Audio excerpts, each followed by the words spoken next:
Hello and welcome to the channel. The Northwest geopolitical zones gave President-elect Bola Ahmed Tinubu the most votes at the recently concluded elections.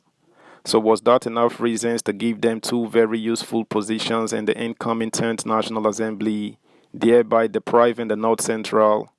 Why really the APC feel say them no fit undermine the Northwest region? We go find out shortly. But first, subscribe, like, share, and comment. Thank you. 10th Senate Presidency.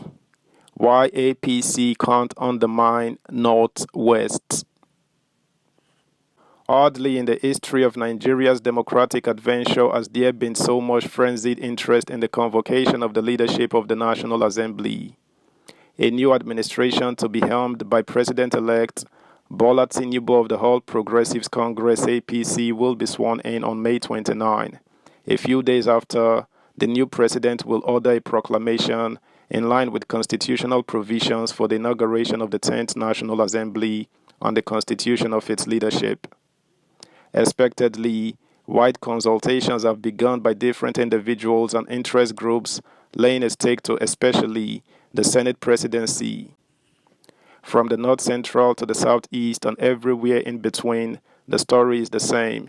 Every region feels that they deserve a seat at the high table of political prominence. The Senate president is the number 3 man and the second in line of succession after the vice president.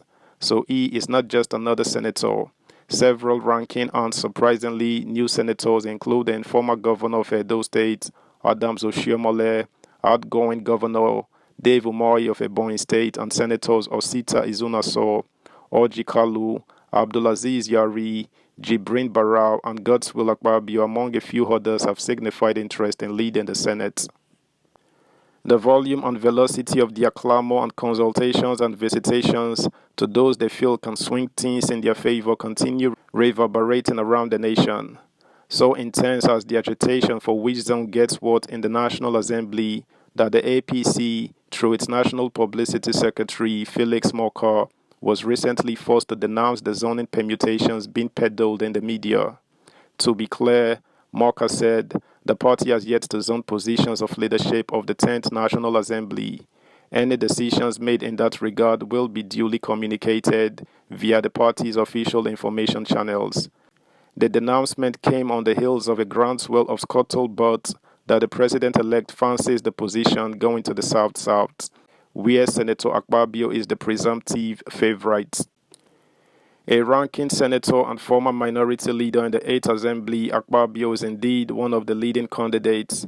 Apart from having a deep pocket to prosecute his aspiration, an edge many concede to him is that he was one of the aspirants that stepped down for Tinubu at the party's presidential convention in 2022. For specific stakeholders in the party and within the Tinubu camp, Akpabio should be compensated for that generosity and sportsmanship. Conversely, Akpabio is not taking any chances. He has officially intimated President Muhammadu Buhari of his interest and has deemed Senator Barau, APC Kano, as his deputy. He hinges his aspiration on a success as a 2-term governor of Akwa Ibom State. I intend to bring a lot of reforms into the Senate in the ways and manners we do business to assist the next administration to succeed. It is well known that Akpabio is a results-driven individual.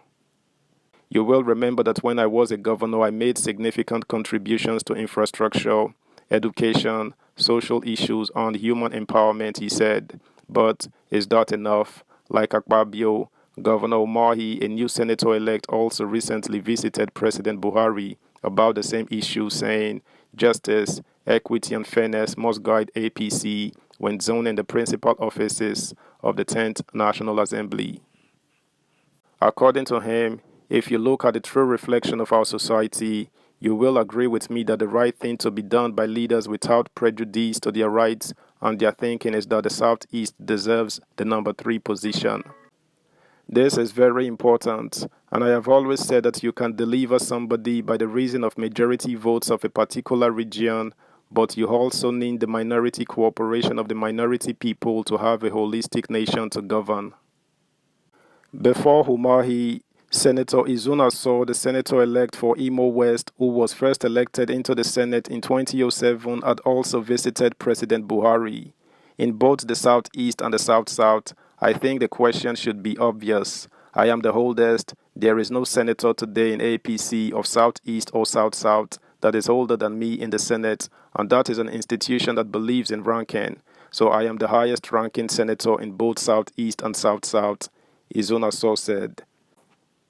On his part, Chief Whip of the Senate, Orji Uzor Kalu, emphatically stated that it is his turn and that he would like the party to microzone the office to the southeast because the president-elect needs people of high character to turn around the economy and work for the masses and make laws that will enable him to turn around the economy. Ironically, while this may not really be a factor in the interim, it bears recalling that Kalu did not support Tinubu during the primaries. He bought the presidential form but withdrew from the race and backed Senate President Ahmad Lawan, whom he campaigned vigorously for, and even went as far as announcing that Lawan was the president's anointed, a claim that was promptly refuted by the party. At the February general election, Kalu won his Abia North Senate seat with 30,805 votes, but Tinubu, his party's presidential candidate, polled a paltry 8,914 votes across the state. Yet, the former Abia State governor wants to be Senate president. How convenient. Now, this is where it gets interesting. The argument for the majority of the aspirants, especially those from the South, is that since the president-elect and his vice, Kashim Shettima, are both Muslims, it was only expedient that the Senate president should be a Christian. This stance is laughable and reeks of a deep-seated sense of entitlement, mischief, and conceit. Politics is about investment and conciliations, not religious or ethnic sentiments or political correctness. That is why those saying another Muslim cannot emerge as Senate president have been willfully myopic and insensitive because the Northwest, 2.7 million votes, the highest by any region, propelled Tinubu to victory. Even in the Southwest, its traditional political base, Tinubu could only poll 2,279,407 votes. From the 5 Southeast states, he got 127,605 votes and did not score 25% in any of them. The South-South's 799,957 votes contributed 9% to the APC total all. Like the late New York Senator William L. Massey once said about the victory of Andrew Jackson in the 1828 election, to the victor belongs the spoils. The Northwest is the victor among other regions, hands down. That is why the arguments of Yari, former governor of Zamfara State, who has also declared interest in the Senate president, hold water. He contended that the Northwest zone deserves the seat since it produced the highest votes for the APC. That's the news, guys. Thanks for listening. Until next time, bye.